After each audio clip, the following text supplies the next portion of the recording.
मान्यता है इस संसार में सबसे बड़े 4 पुरुषार्थ हैं। अर्थ, धर्म, काम, मोक्ष। जो मनुष्य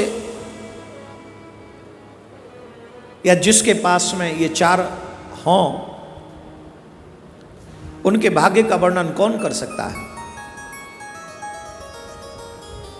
ये निश्चित है कि ये चारों इजीली प्राप्त नहीं होते। ये हर किसी को चारों एक साथ नहीं मिल सकते बहुत इजीली। लेकिन भूत भावन भोलेनाथ अगर कृपा कर दें, विश्वनाथ अगर हम पर कृपा कर दें, तो सहज में ही चारों प्राप्त हो जाते हैं। यहां पर कहा गया अर्थ, धर्म, ध्यान से सुने, अर्थ, धर्म, देन काम। अर्थ तुम पे होना चाहिए, लेकिन उसका सदुपयोग क्या है? बोले धर्म।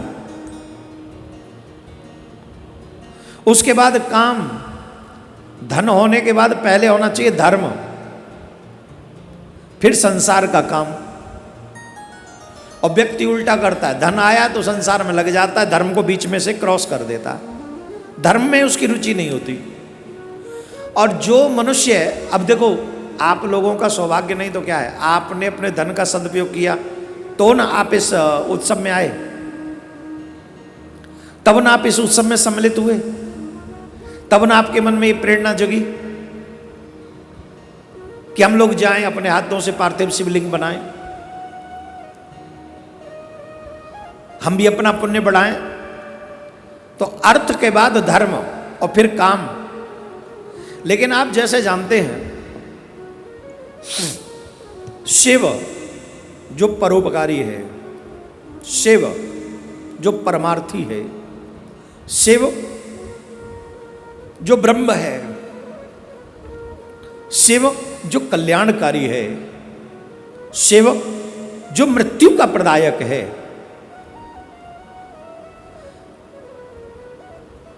परंतु वही शिव कल्याण का भी प्रदायक है।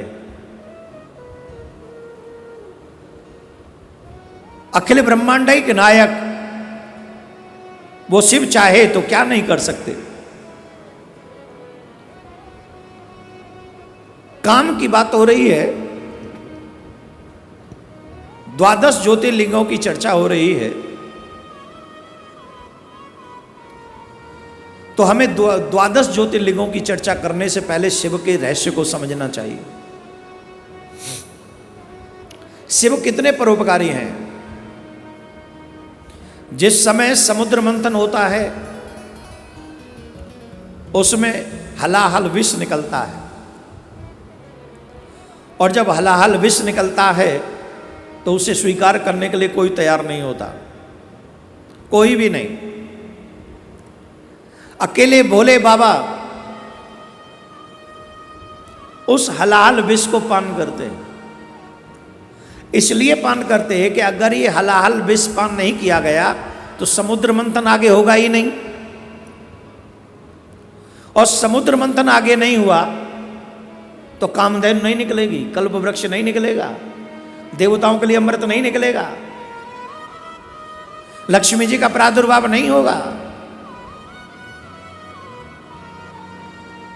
ऐसे ही तमाम वो जो 14 रत्न समुद्र में से निकल ले वो नहीं निकलेंगे।